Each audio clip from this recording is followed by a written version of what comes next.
They had been married for 21 years. They shared everything: home, children, worries, holidays, and fears. He believed their bond was solid, tested by time. Until one evening, she walked into his office and spoke the words that shattered his reality. "I want to sleep with another man. Just once. With your permission." No hysteria, no secret affair, just a direct request for official approval to betray him. He froze, and then he acted. His response became the catalyst, a chain reaction that tore off masks, crushed illusions, and brought long-hidden truths to the surface. Hello, my friend. I'm so glad you stopped by my channel. If you're here for the first time, don't forget to subscribe and share this video with your friends or family. It really helps my channel a lot. Please tell me in which city or country you watch this video. I value every one of your comments. So, let's get started. My name is Jonas Merrick. I'm 49 years old, and up until not long ago, I thought I had a solid grasp on life. For the last 15 years, I've run a cybersecurity consulting business out of my home office, located in the quiet suburbs just west of Denver. The job is dependable. It keeps my mind engaged, pays well, and offers the freedom to set my own hours. It's a role that's let me take care of my family, both financially and otherwise. My wife, Sabrina, works in marketing at a nearby real estate firm. We have 2 kids together. Our oldest, Simon, is 18 and preparing to start his freshman year at Colorado State this upcoming fall. Alyssa, our daughter, is 15, with her mother's grace and my fierce determination. We live in a modest but pleasant 4-bedroom home in Lakewood, not flashy but comfortable and more than enough for what we need. I've always taken pride in being reliable, the kind of man who makes sure there's food in the fridge, the bills are paid, and the household runs smoothly. Sabrina and I met during college at the University of Colorado. We married 3 years after that. I genuinely believed our marriage was one of the rare ones built to last through anything. Then came a Tuesday evening in late September. That's when everything began to fall apart, though the night started out as unremarkably as any other. I had just finished wrapping up a security audit for a mid-sized accounting firm and was looking forward to relaxing with a beer and maybe catching some highlights from the Broncos game. Simon was upstairs studying, and Alyssa was out at soccer practice. The house was still, peaceful in that quiet way that always gave me a sense of reassurance. Sabrina came home around 6:30, later than usual, but not enough to raise any suspicion on its own. Her staying late at the office wasn't uncommon during her busier work cycles, so I didn't give it much thought, at least not right away. But then she came into my office just as I was powering down for the day, and something about the way she carried herself gave me pause. She looked uneasy, like she was wrestling with something big. "Jonas, can we talk?" she asked softly, her voice uncertain. I turned to face her, sensing that whatever this was, it mattered. "Sure," I said. "What's going on?" She quietly closed the door behind her, a gesture she had never made in all our years of marriage during a private conversation at home. That alone made my stomach knot. She folded her arms across her chest as though bracing against a cold wind, even though the room was a comfortable temperature. "I've been doing a lot of thinking lately," she began, her words carefully chosen. "Thinking about us, about our marriage, and about what I need." The measured tone in her voice felt clinical, detached, and it immediately put me on edge. I could tell this wasn't about day-to-day matters like groceries or vacation plans. "Okay," I said, motioning toward the chair across from me. "Go ahead." She sat down, her hands clutched so tightly in her lap that her knuckles had gone white. I'd seen her stressed before, preparing for work presentations, dealing with school issues, but this was different. This was the kind of tension that comes right before someone says something they know they can't take back. "Jonas, I love you," she said, and instantly my guard shot up. In my experience, conversations that begin with "I love you" rarely end on a good note. You know that, don't you? I love you, and I love our kids. I never meant to hurt you, she went on. I gave a slow nod, but deep down, I could already feel something breaking loose inside me. Her words might have been sincere, but the ache in my gut told me pain was on its way. She took a slow breath and continued, more firmly now. But lately, I've been feeling disconnected, like something's missing, like there's a part of myself I never had the chance to explore. What are you trying to say? I asked, though part of me already suspected where this was going.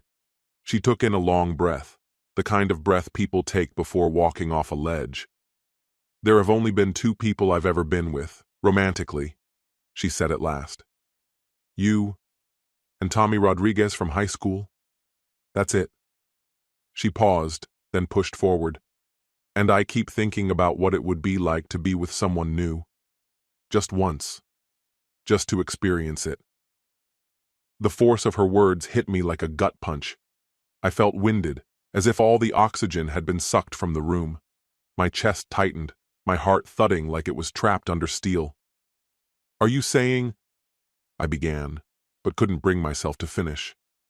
I want to sleep with someone else, she said, the words spilling out now that they had momentum. Just once, just to know what it's like. I want your permission, your blessing. I sat there frozen, staring at her in disbelief, waiting for some clue that this was a joke, or a test, anything but real.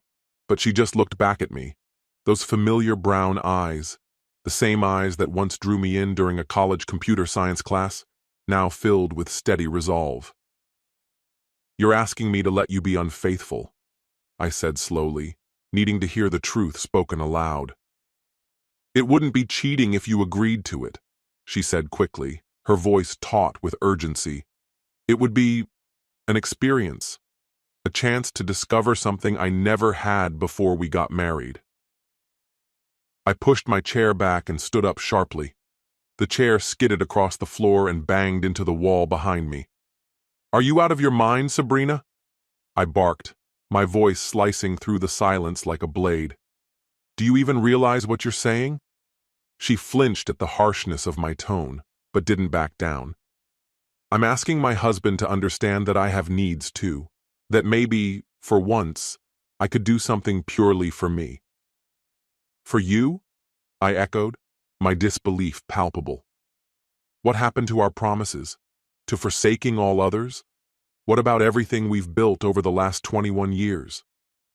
This wouldn't erase any of that, she replied, lifting her chin in defiance.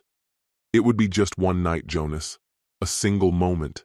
After that, it would be over, and you'd never have to hear about it again. That was the moment I snapped. Absolutely not, I roared, my voice reverberating off the office walls. You honestly think I'm going to give you permission to sleep with another man? That I'm supposed to sit here and smile while you run off with some guy for a night? She stepped back, rattled by the sheer force of my reaction. Good. She should be. What she was proposing wasn't just appalling, it was beyond comprehension. Jonas, please, she began, her voice breaking. Just let me explain. But I'd heard more than enough. No. You listen, I shot back, pointing sharply in her direction. Whatever fantasy world you've been living in, this is real life. This is our marriage, our house, our family. And now you're ready to throw all that away, everything we've built over 2 decades, because of some selfish impulse you want to indulge. It's not selfish, she said, eyes glistening with tears. It's something real, Jonas. I'm 46. I've only been with 2 men my entire life. Don't you think I deserve to know what else is out there? You know what you deserve? I said coldly. A man who's never wavered. A husband who's spent 21 years putting his family first. Who's never cheated, never even thought about it. And yet that's apparently no longer enough. She reached out as if to touch me, but I instinctively pulled back. This isn't about you not being enough, she murmured. You've been a good man, a great father. This is just something I need to do for me. I stared at her, my voice low and sharp. You want something just for you? Fine. Here's what I want. I want a wife who still honors her wedding vows, one who doesn't stand in front of me asking for permission to betray them. And if that's not who you are anymore, then maybe it's time we stop pretending." The color drained from her face. "What are you saying?" "I'm saying, get out," I told her, pointing toward the door. "Leave this office now, before I say something we both won't be able to take back. And while you're out there, take some time to figure out what you really want, because you don't get to have it both ways. You can chase that fantasy, or you can stay married, but not both." She stood frozen, mouth slightly agape, as though she couldn't quite process that I meant every word. Then, without a single reply, she spun around and slammed the door behind her so hard that my college diploma fell off the wall. I dropped into my chair, hands trembling with a mix of fury and disbelief. 21 years, and this is where we ended up. My wife had asked me to sanction her infidelity, and when I refused, she had the nerve to act like I was the unreasonable one. Well, she was about to find out just how unreasonable I could be. I didn't sleep that night. Not for a second. How could I? Every time I shut my eyes, I heard her voice, calm, almost casual, asking if she could spend a night in another man's bed. By dawn, I'd made a decision that would change the direction of both our lives forever. The first call I made was to Tom Henderson, my attorney and a longtime friend from high school. He'd handled the legal side of my cybersecurity business for years. If there was anyone I trusted to give it to me straight, it was Tom. "Tom, I need to meet today," I said when he picked up. "It's urgent." "What's going on, Jonas?" he asked, instantly switching into his no-nonsense tone. "Work-related?" "No, it's my marriage," I said, flat and cold, "and it may be heading toward divorce." There was a pause on the other end. "Damn, Jonas, I'm sorry to hear that. Can you come in this afternoon?" After I hung up, I did something I never thought I would, not as a cybersecurity consultant, and not as a husband. I hacked into Sabrina's phone and email accounts. Under normal conditions, I'd never even consider it. But this situation was anything but normal. If my wife had asked to be unfaithful, I needed to find out if she'd already gone through with it. What I uncovered made my blood boil. There were dozens of messages between her and a man named Mitchell Ward. The conversation stretched back over 3 months. At first it was harmless enough, banter about work, idle chatter about their weekends, but it didn't stay innocent for long. As I kept going through the messages, their tone shifted. They were no longer professional. Mitchell Ward, a relatively new addition to Sabrina's office, had transferred from the Boulder location around 6 months earlier. Young, single, and clearly more than just casually drawn to my wife. The latest threads removed any doubt. Their dynamic had gone far beyond workplace small talk. "Can't wait to see you again," read one of his recent texts, sent just 2 days earlier. "These little stolen moments aren't cutting it anymore." Sabrina's response hit me like a punch to the gut. "I know. I'm trying to figure it out. Jonas is old-fashioned, but I think I can make him understand." This wasn't some fleeting fantasy she'd conjured on a whim. She had been fostering a relationship with this man, and now she was looking for a way to make it physical. The audacity of it left me momentarily frozen. I gathered every digital trace I could find, texts, emails, everything. Then I picked up the phone and dialed Mitchell Ward. "Hello?" he answered, sounding relaxed and unaware. "This is Jonas Merrick," I said coldly. "Sabrina's husband. We need to have a conversation." The hesitation on his end spoke volumes. He knew exactly who I was, and exactly why I was calling. "Mr. Merrick, let me explain," he stammered, but I cut him off instantly. "No explanations needed. I've read the messages. Here's what's going to happen. You've got 5 minutes to speak your piece before I show up in person and end this face-to-face." That got his attention. "Please, Mr. Merrick, you're misunderstanding everything. Sabrina and I are just co-workers. We've had a few coffees, maybe lunch now and then. That's all." "That's what you're going with?" I replied, voice steady but full of threat. Because I'm looking at your texts right now, Mitchell. The ones where you say these secret moments aren't enough and you can't wait to see her again. Sound like harmless coffee dates to you? Silence followed, 30 seconds at least. When he finally responded, the confidence had completely drained from his tone. How did you get access to those messages? That's not your concern, I said flatly. What is your concern is this. You've been carrying on with my wife and now she's coming to me asking for permission to sleep with you. So let me be crystal clear. You're going to stay far away from her. You're either transferring back to Boulder or resigning, and you're going to pretend this call never took place. You can't threaten me, he said, but I could hear the fear behind the words. I'm not threatening you, I replied quietly. I'm making you a promise. I specialize in cybersecurity. I understand systems and networks in ways you can't even imagine, and I will make your life unlivable with just a few keystrokes if I have to. I paused deliberately, then added, if you think I won't go to the ends of the earth to protect my family, you're about to find out just how wrong you are. I ended the call before he could say another word. Then I immediately contacted Sabrina's manager, Patricia Wells. Patricia, this is Jonas Merrick, I said once she answered. There's something serious we need to discuss regarding your employee Mitchell Ward. Jonas, what's going on? She asked, her voice tinged with concern. It's a situation that could very easily become a sexual harassment complaint if it's not addressed fast, I said plainly. Mitchell has been actively pursuing Sabrina, knowing full well she's married. I've got irrefutable proof of their inappropriate communication, and I wanted to bring it to your attention before things spiral. There was a brief pause. Patricia didn't respond immediately.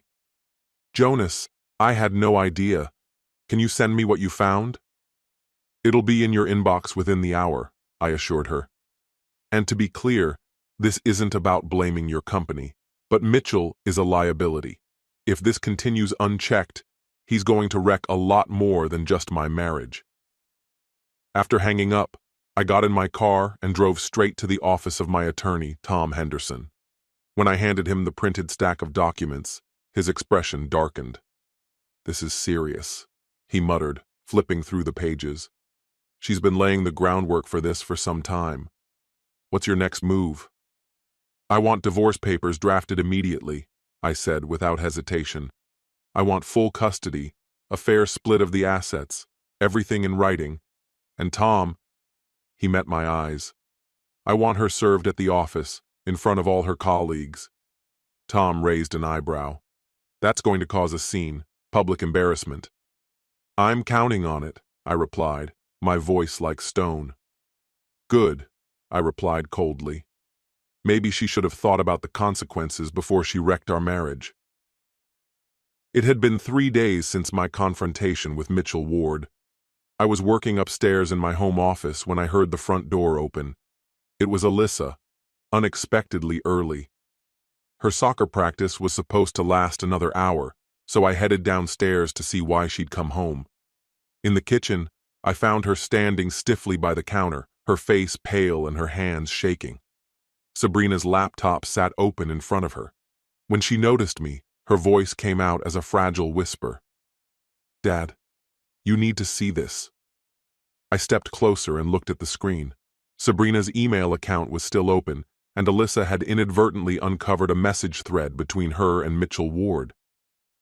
I just came home to grab my science book, she said, her voice quivering as tears welled up in her eyes. Mom's computer was right there. I went to check my email real quick, but this was already open. I looked into my daughter's eyes, and in them I saw the same shock, the same devastation that had consumed me days earlier. I'm sorry you had to see this, honey, I said softly. Is it true, Dad? Is Mom really doing the things they're talking about in these emails? She asked, her voice cracking from the weight of it. I placed a reassuring arm around her and quietly closed the laptop. Your mom and I are facing some serious issues, sweetheart. It's complicated adult stuff, and I don't want you carrying that on your shoulders. But she's cheating, Alyssa said, now more angry than hurt. She's lying to all of us. I gave a small nod, unable to deny it. She is. Alyssa stood there, silent for a moment, taking in what she'd just learned. Then she looked up at me with a fierce determination that reminded me of myself at her age. When you get divorced, I want to stay with you, she said, resolute. Alyssa, your mother and I haven't made any final decisions yet. Yes, you have, she cut me off. I heard you talking to Mr. Henderson on the phone yesterday. I just want you to know, I've made up my mind. If Mom wants to run off with her boyfriend, that's on her. But I'm staying with the parent who actually gives a damn about our family. That night, when Sabrina got home from work, Alyssa didn't hesitate. She confronted her head-on, right in the living room. I tried to step in, hoping to diffuse things, but Alyssa wasn't having it. How could you do this to Dad? She demanded. How could you betray everything we had? Sabrina went pale. Alyssa, what are you talking about? I read your emails, Mom. I know everything about Mitchell Ward. I know you've been sneaking around. And I know you even asked Dad if you could take things further. You don't understand, Sabrina began, her voice trembling. No, I understand perfectly, Alyssa cut in, her tone ice cold. You're selfish. You only care about yourself. And I don't want to live with someone like that. Without waiting for a response, Alyssa turned and stormed upstairs, leaving Sabrina frozen in place as tears streamed down her cheeks. From that point on, everything in the divorce proceedings turned sour and kept getting worse. Sabrina hired Rebecca Martinez, one of the toughest family lawyers in all of Denver. It was clear she wasn't backing down. She was gearing up for war. Your Honor, Martinez began as she addressed Judge Patricia Kellerman, my client has been subjected to sustained emotional abuse. Mr. Merrick systematically isolated her from her support system, restricted her financial access, and when she expressed a need for independence, he retaliated by threatening divorce. I almost choked on my coffee. Independence? That's what she was calling her push to get my blessing for an affair? Tom Henderson, my attorney, stood up to respond. Your Honor, we have compelling documentation showing that Mrs. Merrick engaged in a long-running emotional affair and even asked for permission to pursue a physical relationship.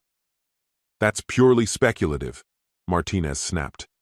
At most, it was a platonic connection. My client was forming a bond with a co-worker. Nothing more. Judge Kellerman held up a hand to silence the exchange. I'll review all submitted evidence before making any decisions, she said calmly. But let me be clear, my main concern is the welfare of the 2 minor children involved.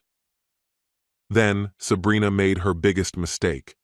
She called in 2 witnesses to support her claims about my supposed controlling behavior, her sister Monica and a co-worker named Janet. But Tom had seen this coming. Monica testified first, and she wasted no time painting me as an obsessive husband. Jonas never gave her space, she said. He always had to know where she was and who she was with. Tom rose for cross-examination with surgical precision. Miss Patterson, didn't your sister confide in you her plan to ask her husband for permission to sleep with someone else? Monica's face drained of color. Well, she mentioned she felt unfulfilled. But did she or didn't she tell you she wanted to sleep with Mitchell Ward? Tom asked again, voice calm but firm. She said she had feelings for someone, Monica replied, clearly uncomfortable. At that moment, Tom presented the transcript of a recorded phone call. Your Honor, Tom began steadily, we intend to present an audio file captured by Mr. Merrick's home surveillance system, an unedited conversation between the defendant and her sister recorded 3 days after the initial altercation. Judge Kellerman glanced over the transcript and gave a small nod of approval. Tom continued, reading Monica's voice from the page. Sabrina, you don't need Jonas's permission to live your own life. If he can't meet your needs, then maybe it's time to walk away. The effect was instant. Sabrina's credibility took a direct hit. So when her co-worker Janet took the stand later that day and tried to paint me as domineering and oppressive, her words fell flat. Tom wasted no time revealing that Janet had actively supported Sabrina's involvement with Mitchell, even helping to coordinate their discreet lunches. By the time court adjourned, Sabrina's case had all but collapsed. Still, none of that came close to the real devastation, watching my children grapple with the wreckage of our family. One evening, Simon came by my apartment. He looked far older than his 18 years, the strain of the past few months etched into his features. We sat quietly on my narrow balcony, each with a beer, his first legal one, as we watched the lights of the city shimmer in the dark. "Mom asked me to testify on her behalf," he said softly, eyes fixed on the skyline. "What did you say to her?" I asked gently. "I told her I needed time to think," he replied, then took a long sip and exhaled deeply. "But Dad, I found her messages on the family computer." My stomach clenched. "Between her and Mitchell?" He nodded. "Yeah." I sighed. "Simon, this isn't your burden. You shouldn't have to carry the weight of this." "But I am carrying it," he said, turning toward me with clear eyes. "And you need to hear this from me. What she did, what she expected from you, it was completely out of line. I still can't wrap my head around how she thought you'd be okay with her running off with someone else." I chose my next words carefully. "She's still your mother, and whatever mistakes she made in our marriage, she loves you and Alyssa." Simon shook his head. "Dad, I've seen you bust your back for this family every single day. You never missed a game, helped me with school projects, taught me life skills, how to change oil, how to pitch, how to treat people with respect. And then she turns around and basically asks you to co-sign on an affair?" "Simon, no, let me say this." His voice firmed up. "I won't sit in court and lie about you. You weren't abusive. You weren't controlling. If anything, the only thing you ever tried to control was your own anger. And even then, after what she asked, I wouldn't have blamed you if you lost it." A swirl of emotions hit me all at once.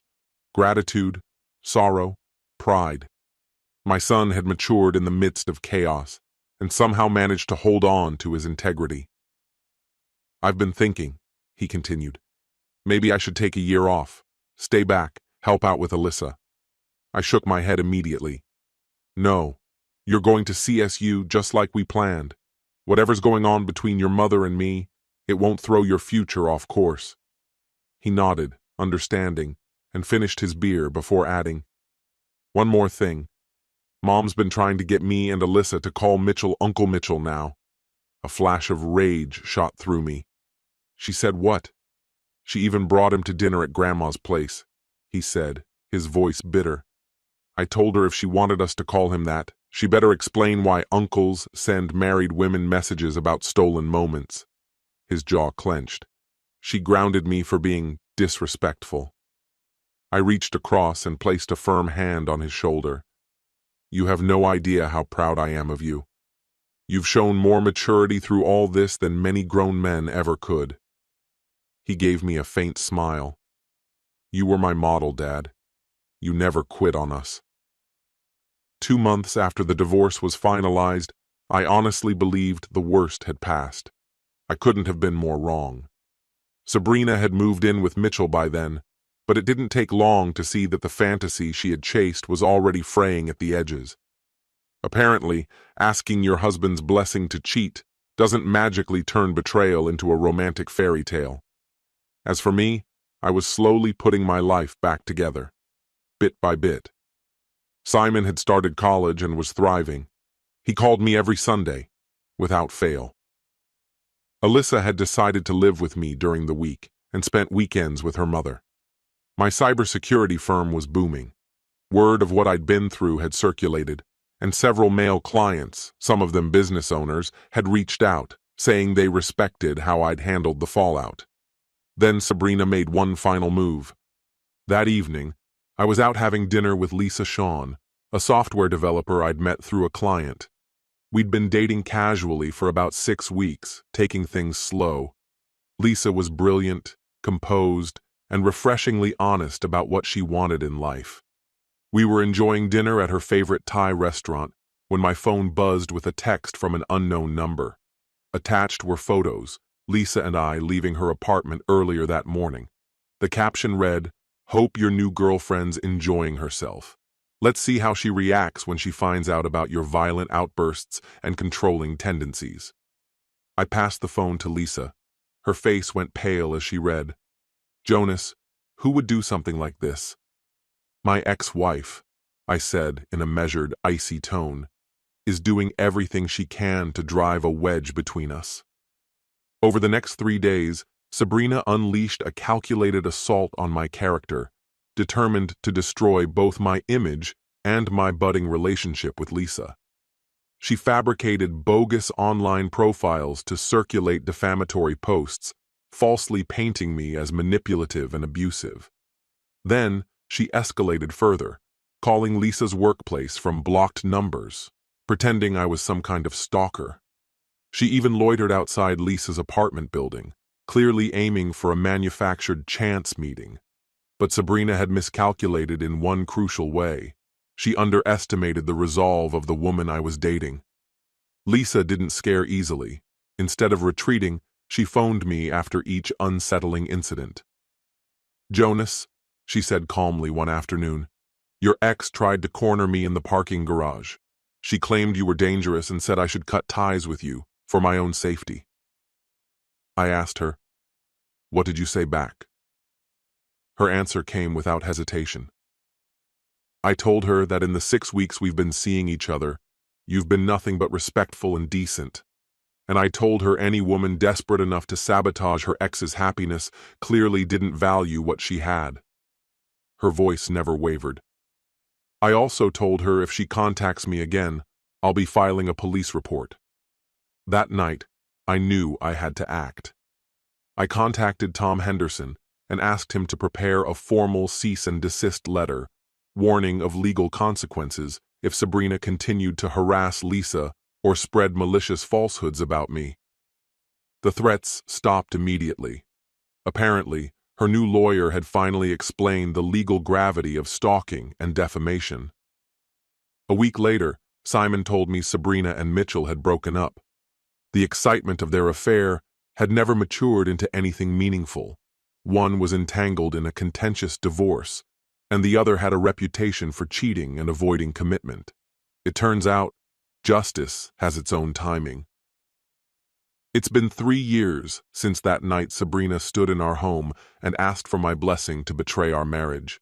Now, sitting in the fully equipped office inside the house Lisa and I purchased together just last year, I can say with complete certainty, divorcing Sabrina was the most important choice I ever made.